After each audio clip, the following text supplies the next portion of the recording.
What's good, everybody, and welcome back to Hyperfocus. Today we are going to be talking about devolution. Yes, devolution in branding, as we think that the industry is going through a very interesting change at the moment.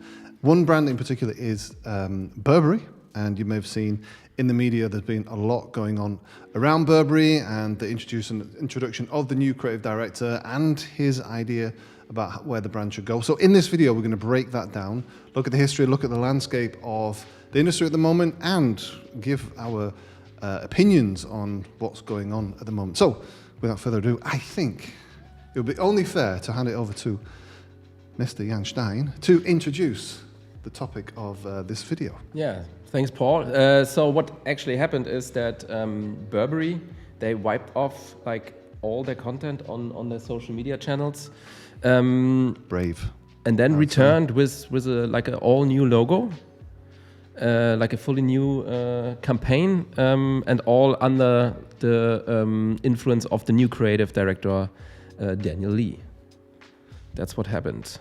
For those of you who don't know Burberry, I assume most of the people know it. Especially they have a very famous pattern. You call it? Yes. Pattern? Yeah. Yes. And it's actually a British luxury fashion house established in 1856 by Thomas Burberry. Of course, headquartered in London. And what's interesting about them is also like they have a great history. So they, for example, outfitted Roald Amundsen, who was the first man to reach the South Pole. So it's like the northwest of the past, basically. And the northwest, north face. The north face. The north face of the past. Okay, yeah. Good. All right. And also Ernest Shackleton, who wear the Burberry coat on his expedition to cross the Antarctica, and also George Mallory on his attempt to climb the Mount Everest. There is no the. We discussed this earlier. Mount Everest. To climb on Mount Everest. No, to climb up Mount Everest. To climb up Mount Everest. Yeah, very important to get that right. Delivers the nuances. It gives the oomph. Okay. All right. Sorry. Why is it so interesting? It is interesting because in 2018, Burberry actually rebranded themselves already. That's 5 years ago. You could say, okay, that's a healthy time between a rebranding. But also in this case, the logo was actually designed by Peter Saville. And in this case, they were really kind of the first fashion brand who went from a more traditional kind of logo to a very simple, grotesque typography. Hence the idea of this devolution of brands, or the design, the logo. Anyway, yeah.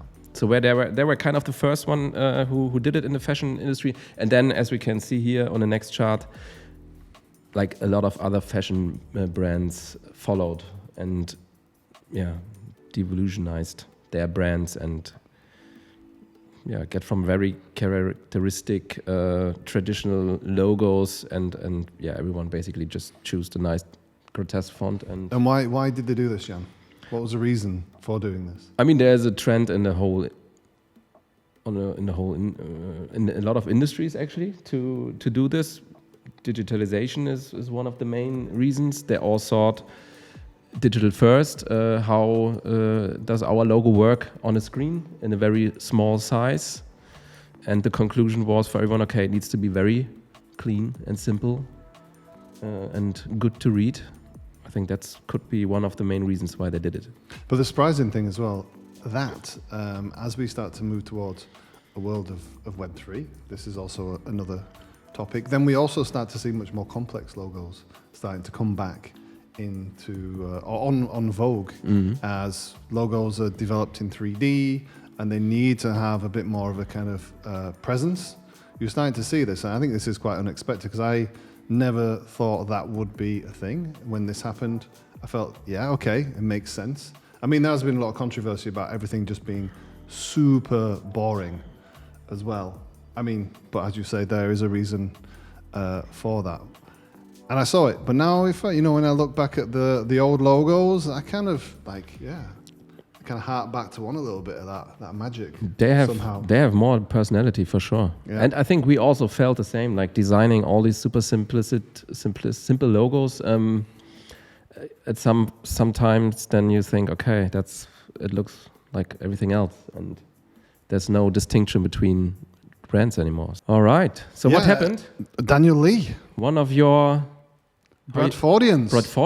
Yeah. Hello to all the Bradfordians out there. Yes, I was equally surprised that another young man like myself. He's a bit younger than you, actually. Yeah, whatever. From Bradford is making waves, and that also excited me. Another ginger Bradfordian. Fantastic, great. Go Bradford. Yeah, he has taken the helm as the creative director. Chief Creative Officer. Creative Officer, even more fancy. At the main headquarters. Mm-hmm. Yeah, he was responsible for the luxury fashion house Bottega Veneta, for 3 years. I think they did also some pretty cool stuff, especially like photography and all this kind of things. Yeah, now he made the next step, I think. And we assume... Some nice plants behind him, I just have to... Looks beautiful. Yeah, that's not Bradford, isn't it? That's Bradford. Bradford's very well known for its hot, tropical climate. Yeah, and we assume that he was also the main driver behind the new logo, actually, which we can see here. Here again is a step from the traditional logo in 2018 to the Burberry logo, the grotesque version of it, and now you can see the new version, which we can see it goes back to be a bit more traditional. Yeah, so we have like these serifs, still very simple, basic typography, but it has this little touch of tradition. Je ne sais quoi. Yeah, which I like. I think I was never really a big fan of the logo before. I think the new one. Also, when we look a bit further into the campaigns, I quite like it. I think it fits much better. And another thing that they brought back their equestrian knight logo, which they actually wiped away. What do you think about rebranding? What do you think about it? Again, I mean it shouts tradition at you, so it has something really historical about it. Because of the technical aspect, for this to transcend like different environments in a digital space, it's going to be very difficult. But if it's used as some kind of mascot animation, or you can build a world around that, you can actually take some of those shapes, those forms, and create something bigger, create like some energy around it. Could be quite nice. Mm-hmm. Yeah, I mean it's. I like it on blue as well. I never thought I'd like something on blue. It's 122 years old. The motif. Oh really? Yeah. But this bit has been redrawn though. Yeah, it's here you can see them. It's slightly. Yeah. I don't know if the left one is the original one, which is 122 years old, but that was the latest version, so they slightly refined it.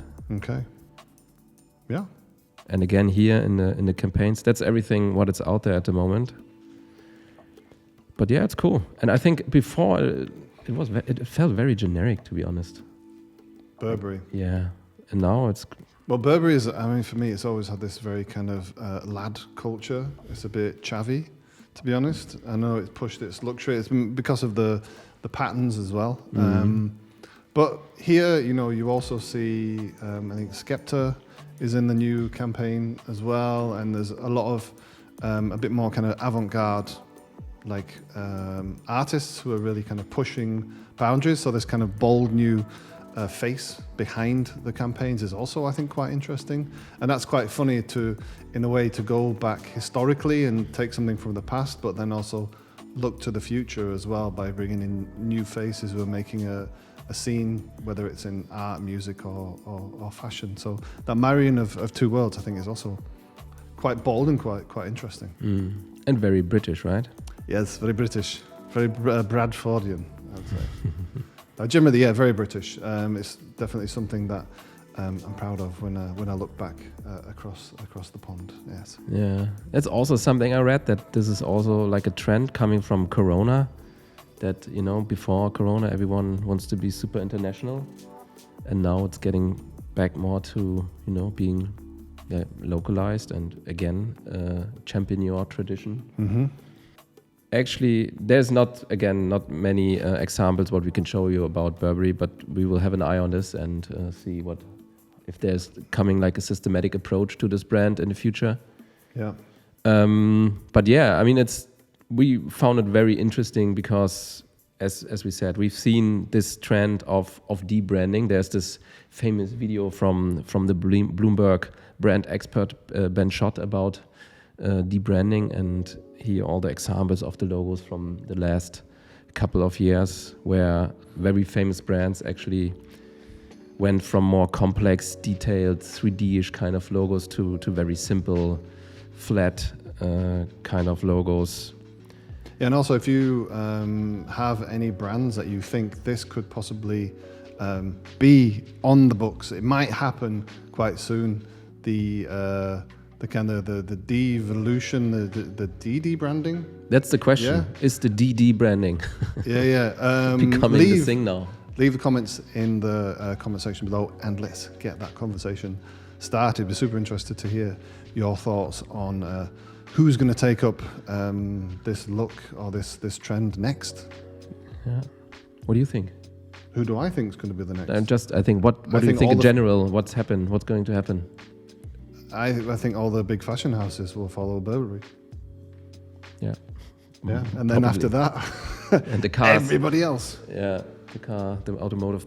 I mean, how exciting! I mean, I know like the Rolls Royce of this world, or the luxury brand. Suddenly, they have an excuse to go back to luxury when it comes to their logo and their crest and all that stuff. They didn't have to be pulled away and constrained by trends and the platforms or the digitalization of their brands and lose some of that heritage. Maybe it gives them a chance to go back to it. So I think we'll see a lot of brands like that probably in the luxury sector, really kind of pushing for that and taking it on board.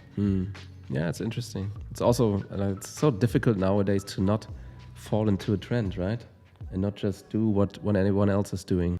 We try our best to not follow trends. Not follow trends. But it's also hard when clients are asking for certain ways or the industry is going a certain way. But try and stay true to yourself. Yeah. All right. On that note, I mean, it was a super quick one. We just wanted to talk about something that is quite a hot topic at the moment, especially in the branding world and the fashion world.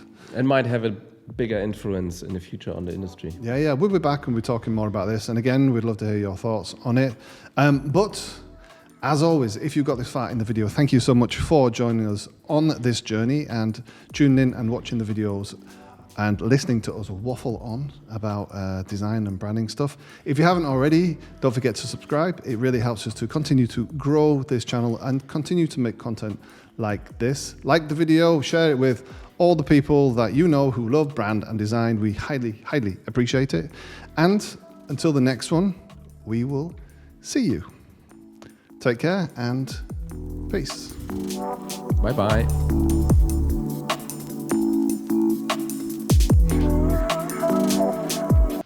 Bye-bye. Bye-bye. Bye-bye's back. Yeah. I thought bye-bye had gone. I thought we debranded. Yeah, Bye-bye. it's DD bye-bye. DD bye-bye. Okay, DD bye-bye.